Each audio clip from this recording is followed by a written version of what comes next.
Friends, welcome to my channel CIB made simple. आज मैं आप लोगों के लिए लेकर आया हूँ अपने फेसबुक वाले क्वेश्चन को डिस्कस करने जा रहा हूँ। हम लोग बेसिकली कुछ दिन पहले मैंने एक क्वेश्चन पोस्ट किया था जो कि केस स्टडी पे बेस्ड था। AVM का केस स्टडी था और वो मनी सप्लाई पे बेस्ड था। तो दोस्तों, उम्मीद है आप लोगों ने उसे सॉल्व किया होगा, अटेम्प्ट किया होगा, और उसी क्वेश्चन को मैं आप लोगों को आसान तरीके से समझाने जा रहा हूँ क्योंकि ये काफ़ी इंपॉर्टेंट पार्ट है हमारे एग्जामिनेशन पॉइंट ऑफ व्यू से। तो चलिए दोस्तों, सबसे पहले हम लोग मनी सप्लाई का जो 4 कंपोनेंट है उसे उसे उसे शॉर्ट में समझते हैं। चलिए देखिए दोस्तों, यदि आपने हमारे इस लेक्चर को नहीं देखा है तो ऊपर में यहाँ पे देखिए, ऊपर मैंने लिंक दिया है, उस पर जाके आप इस लेक्चर को पूरी अच्छे तरीके से समझ सकते हैं। लेकिन फिर भी मैं अभी शॉर्ट में आप लोगों को समझा रहा हूँ। देखिए, 4 कंपोनेंट होते हैं मनी सप्लाई के, M1, M2, M3 and M4। तो देखिए M1 के अंदर क्या क्या आता है, currency with Janata and demand deposit. ठीक है, जनता के साथ करेंसी और डिमांड डिपॉजिट हमारा M1 के अंदर आता है, और अदर डिपॉजिट विद RBI। अब M1 में यदि हम लोग टाइम डिपॉजिट जोड़ देंगे तो क्या मिलेगा, हमें M3 मिलेगा।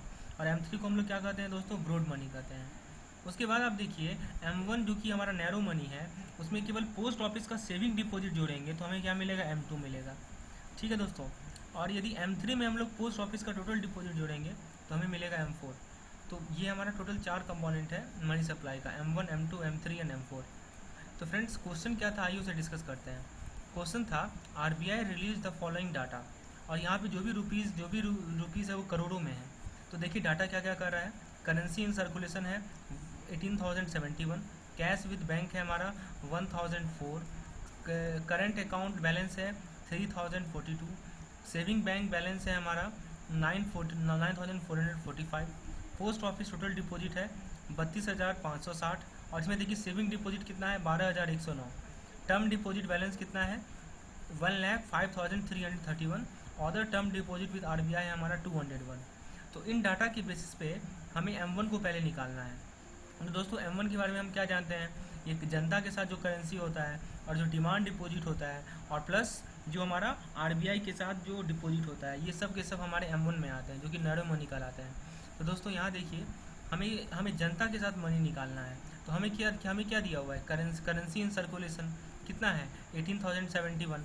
और देखिए, आप खुद सोचिए कि जो करेंसी सर्कुलेशन में होगा और हमें कैश विद बैंक है वो कितना है 1,004।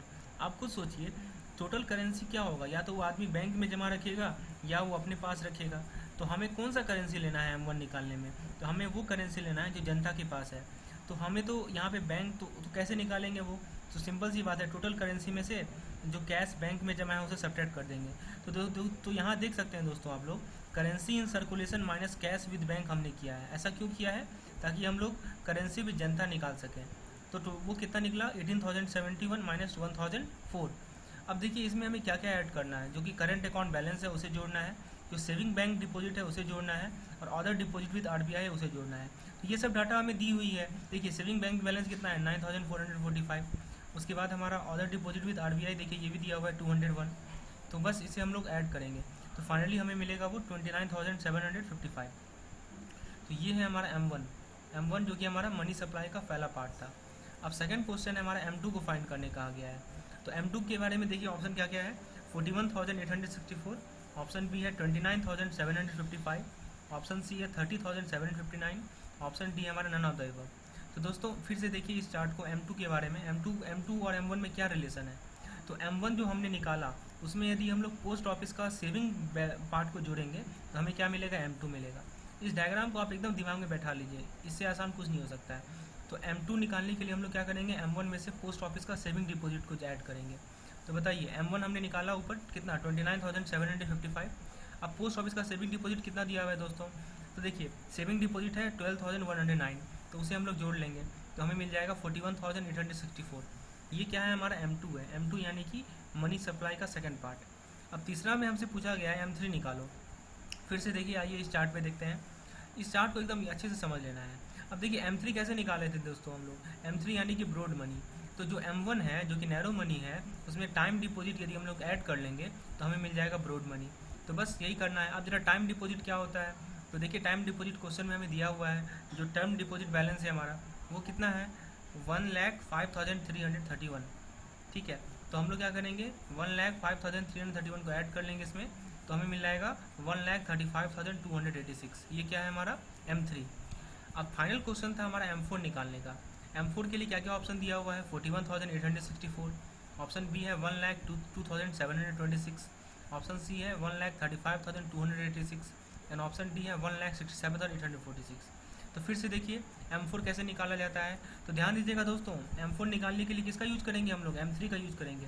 और M3 में क्या करेंगे, टोटल पोस्ट ऑफिस के टोटल डिपॉजिट को ऐड करेंगे। तो बस हो गया काम हमारा, M3 हमने निकाल लिया है ऊपर। और M3 निकालने के बाद हमने टोटल पोस्ट ऑफिस को add total post office deposit कितना है दोस्तों, देखिए यहाँ दिया हुआ है 32,560 टोटल पोस्ट ऑफिस डिपॉजिट है, जिसमें से 12,000 सेविंग डिपॉजिट है।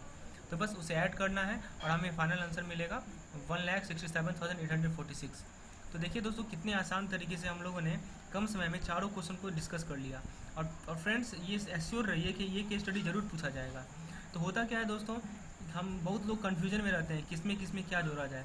तो आपको करना क्या है, इस चार्ट को बस ध्यान में रख लेना है, इस चार्ट को बस ध्यान में रखिए, आपका प्रॉब्लम सॉल्व होगा।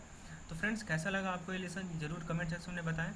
और आप यदि चाहते हैं कि मैं ऐसा क्वेश्चन और भी अपलोड करूं ताकि आपका प्रैक्टिस हो सके और साथ ही साथ मैं उसका एक्सप्लेनेशन भी दूं, तो आप ज़रूर आप ज़रूर कमेंट सेक्शन में लिखें कि हाँ मुझे ये फ़ायदा हो रहा है, मुझे कुछ एडवांटेज हो रही है इस वीडियो से।